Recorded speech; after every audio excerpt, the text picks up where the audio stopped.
நான் தூத்துக்குடி கங்கா பரமேஸ்வரி காலனியிலேருந்து வரேன். என்னோடய ஏரியாவில் இருக்கிற தென்மலை தென்குமரன் சார், அவன் ஒரு ஹெச்எஸ் ரவுடி. கிட்டத்தட்ட அவர் மேலே 15 வழக்குகள் கிட்ட வந்துட்டு நிலுவையில் இருக்குது. அவர் போன வருஷம் நான் போகிற வழியில் பிரச்சனை பண்ண சம்மந்தமாக வந்துட்டு நான் AWPSல கம்ப்ளைண்ட் கொடுத்துருந்தேன். அவங்க அதுக்கு உடனே ஆக்ஷன் எடுத்து அவனை ரிமாண்ட் பண்ணிட்டாங்க. கிட்டத்தட்ட 1 மாதம் அவர் ஜெயிலில் இருந்தார். அந்த ஜெயிலில் இருந்து அவர் அதுக்கப்புறமா வெயிலில் வெளியே வந்துட்டார். வந்ததுக்கப்புறமா திரும்ப என்னையை வந்துட்டு வீட்டில் என்னை கொல்லணும்னு சொல்லிட்டு என் வீட்டுக்கே அத்துமீறி வந்துட்டு உள்ளே வந்துட்டார். அதுக்கு வந்துட்டு நான் சிப்காட் போலீஸ் ஸ்டேஷனில் கம்ப்ளைண்ட் கொடுத்துருந்தேன் சார். கிட்டத்தட்ட 50 டேஸாக அவன் மேலே எந்த ஒரு கைது நடவடிக்கை எடுக்காமல் அவனை முன்ஜாமீன் வாங்குற அளவுக்கு டைம் கொடுத்து கடைசியில் அவன் முன்ஜாமீனும் வாங்கிட்டான். அதுக்கப்புறமா நாங்கள் டிபார்ட்மெண்ட்டில் கேட்கும்போது அவர் ஏபி வாங்கிட்டார், அதனால எங்களால் எதுவும் பண்ண முடியாதுன்னு 50 டேஸ் கழித்து சொன்னாங்க சார். இதுக்காக வந்துட்டு நான் ரூரல் டிஎஸ்பி சுதீர் அவங்க தான் வந்துட்டு ஃபுல் சப்போர்ட் அந்த அக்யூஸ்டுக்கு. அவர் மேலே வந்துட்டு நான் ஒரு சிஎம் செல்லில் ஒரு பெட்டிஷன் கொடுத்துருந்தேன். அந்த பெட்டிஷன் வந்துட்டு அதே டிஎஸ்பி சுதீர் அவருக்கே வந்துட்டு விசாரணைக்காக அசைன் பண்ணிட்டாங்க. இந்த வெஞ்சன்ஸில் வந்துட்டு என் மேலே வந்துட்டு ஒரு PCR மனு, அவர் வந்துட்டு ஒரு பட்டியல் நிலத்தை சேர்ந்தவருங்கிறது எனக்கு அப்போ தான் தெரியும், அதுக்கு முன்னாடி எனக்கு தெரியாது. அந்த மனுவை வாங்கி நான் அவரை வந்துட்டு அவதூறாக பேசிட்டேன் அப்படின்னு சொல்லி என் மேலே ஒரு PCR கேஸ் போட்டு நான் அது என் மேலே FIR ரெஜிஸ்டர் பண்ணி கிட்டத்தட்ட 2 மாதமாக நான் வந்துட்டு ஏபி வாங்கி கோர்ட்டில் ஒரு குற்றவாளியாக சைன் பண்ணியிருக்கேன் சார், ஒரு பொய் வழக்கு.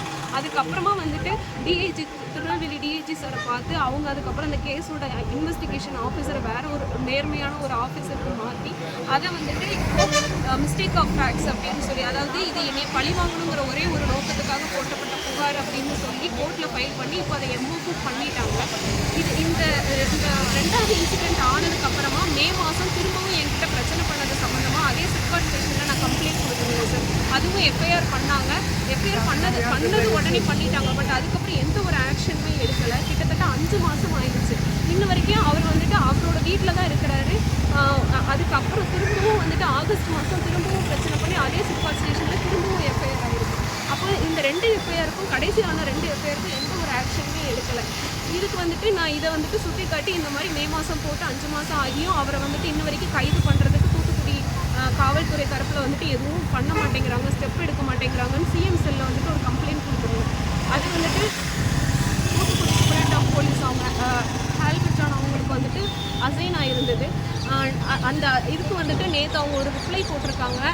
கடந்த 5 மாதமாக வந்துட்டு அந்த குற்றவாளி தென்மலை தென்குமரன் வந்துட்டு அப்ஸ்கேண்டிங்கில் இருந்தார், தலைமறைவாக இருந்ததுனால எங்களால் கைது பண்ண முடியலை, நாங்கள் அதுக்கான தொடர்ந்து நடவடிக்கை எடுத்துக்கிட்டு இருக்கோம் அப்படின்னு சொல்லியிருக்காங்க சார். கிட்டத்தட்ட 5 மாதமாக அவரோட வீட்டில் தான் இருந்திருக்காரு, இப்போவும் வீட்டில் தான் இருக்கிறாரு. அவங்க சொல்கிற அந்த 5 மாத டைமுக்குள்ளே இன்னொரு FIRம் ஆயிருக்கு ஆகஸ்ட் மாதம். அவங்க அப்படி தலைமறைவாக இருக்கிறாங்கன்னா அப்புறம் எப்படி சார் அதே இடத்துல இன்னொரு இன்சிடெண்ட் ஆனதை தான் FIR பண்ண முடியும்? ஒருத்தங்களை கொலை பண்ண ட்ரை பண்ணி தரவிக்குளம் ஸ்டேஷனில் வந்துட்டு அவரை ஜெயிலில் பிடிச்சிட்டு போட்டிருக்காங்க ஜூன் மாதம். என்னோட FIR ஆனது மே மாதம். இவங்க நேற்று ரிப்போர்ட் பண்ணியிருக்காங்க 5 மாதமாக தலைமறைவாக இருக்காங்கன்ட்டு. அவர் வந்துட்டு இந்த தரவிக்குளம்ல ஆன கேஸுக்கு ரிமாண்ட் ஆகி போன வாரம் வரைக்கும் கண்டிஷன் பெயிலில் தரவிக்குளம் போலீஸ் ஸ்டேஷனில் கையெழுத்து போட்டிருக்கிறாரு. இன்றைக்கி நேற்று கொடுத்த ரிப்ளை சம்மந்தமாக வந்துட்டு இன்றைக்கி நான் ADSP சார் தீபு CWC அவங்கள போய் பார்த்ததுக்கு உங்களுக்கு பதில் சொல்கிறதுக்காக நாங்கள் வந்துட்டு வேலை பார்க்கல, நீங்கள் எங்கெல்லாம் பேச முடியுமோ நீங்கள் பேசிக்கோங்க, என்னால் வந்துட்டு அவரை வந்துட்டு கைது பண்ணுறதும் பண்ணாதது என்னோட முழு விருப்பம், அதை கேட்குறதுக்கு உங்களுக்கு எந்த ரைட்ஸும் கிடையாது, வெளியே போங்கன்னா போங்க.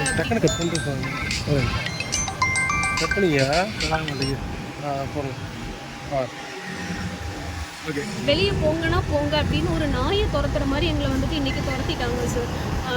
தூத்துக்குடி போலீஸ் சைடில் ஆல்பர்ட்டான் அவங்க சைட்லேயும் சுதீர் சார் அவங்களோட இன்ஃப்ளூன்ஸ்லேயும் தான் சார் இவ்வளோ விஷயமும் நடந்துட்டு இருக்குது. இன்றைக்கி ஒரு நேர்மையான அதிகாரினால் வந்துட்டு இன்றைக்கி என் மேலே போட்டிருந்த ஒரு பொய் கேஸ் வந்துட்டு மிஸ்டேக் ஆஃப் ஃபேக்ட்ஸ் க்ளோஸ் பண்ணிட்டாங்க. ஆனால் இன்றைக்கி வரைக்கும் அந்த ரவுடியை காப்பாற்றுறதுக்கான அத்தனை விஷயத்தையும் அவங்க பண்ணிகிட்டு இருக்கிறாங்க.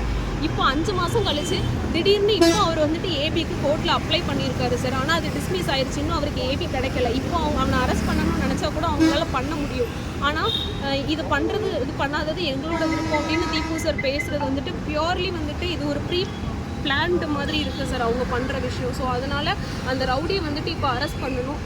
அது போக வந்துட்டு அவனுக்கு சப்போர்ட் பண்ணுற அதிகாரிகள் மேலே துறை ரீதியாக ஏதாவது ஒரு நடவடிக்கை எடுக்கணும்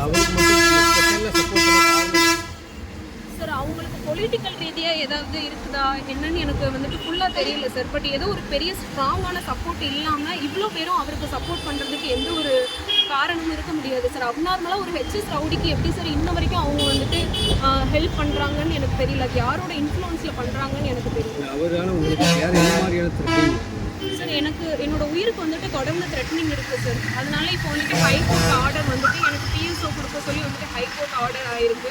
ஸோ அதனால இப்போ என் கூட 24 ஹவர்ஸும் பிஎஸ்ஓ இருக்கிறாங்க. ஸோ அது வந்துட்டு ஒரு டெம்பரரி சொல்யூஷன் தான். எனக்கு பிஎஸ்ஓ கொடுத்துட்டு அவனை வந்துட்டு ஒரு குற்றவாளியை வந்துட்டு ஜாலியாக ஊரில் சுத்த விடுறதுங்கிறது வந்துட்டு ரொம்பவே வந்துட்டு வித்தியாசமாக இருக்குது. நான் இது வரைக்கும் இது எங்கேயும் நான் கேள்விப்பட்டதில்லை. அவர் தனிப்பட்ட முறையில் பண்ணுறாரா இல்லை ஒரு கேங்கா அந்த மாதிரி செயல்பாட்டில் இல்லை சார், அவர் வந்துட்டு தனிப்பட்ட முறையில் தான் பண்ணுறாரு. ஆக்சுவலாக அவர் ஒரு லோக்கல் ரவுடி, பெருசாக வேறு எதுவும் வேலை எதுவும் கிடையாது. இப்போ அடுத்த கட்டமாக இப்போ காவல்துறை நடவடிக்கை எடுக்காத பட்சத்தில் உங்களோட அடுத்த கட்ட நடவடிக்கை என்னவாக இருக்கும் சார்? இது லீகலி வேறு ஏதாவது ஆப்ஷன் இருக்குதா அப்படிங்கிறது தான் சார் பார்க்குறோம். இப்போ வந்துட்டு இவங்க வேறு பொய்யான பல ஸ்டேட்மெண்ட்டை வந்துட்டு சொல்லி கவர்மெண்ட்டை அவங்கக்கிட்ட கேள்வி கேட்குற அத்தனை பேரையும் ஏமாற்றிட்டு இருக்கிறாங்க. இவங்க நேற்று போட்டிருக்கிற ஒரு பதில் தான் வந்துட்டு இதுக்கு சாட்சி. 5 மாதமாக வந்துட்டு அக்யூஸ்ட் தலைமறைவாக இருக்கான் அப்படின்னு சொல்கிறது. இன்றைக்கி காலையில் கூட வந்துட்டு அவர் வெளியே இருந்ததை என் கூட இருக்கிற பியூஸை கூட பார்த்துருக்காங்க. இல்லை சிஎம்ஐ பார்க்கறதுக்கான வாய்ப்பு இருக்குது. நீங்கள் நேரில் சிஎம்ஐ போய் பார்த்து பெண்களுக்கு பாதுகாப்பு கொடுக்கணும் அப்படிங்கிறது கேட்கறதுக்கான வாய்ப்பு இருக்குது. இது வரைக்கும் நான் சிஎம் செல் போர்ட்டலில் தான் சார் இது வரைக்கும் நான் கம்ப்ளைண்ட் கொடுத்துருக்கிறேன். பட் அதில் இருக்கிற அத்தனையும் இவங்க பொய்யான பல பதில்களை சொல்லி அதை வந்துட்டு ஏமாற்றிக்கிட்டு தான் இருக்காங்க. மொத்தத்தில் கவர்மெண்ட்டை ஏமாற்றிக்கிட்டு இருக்கிறாங்க.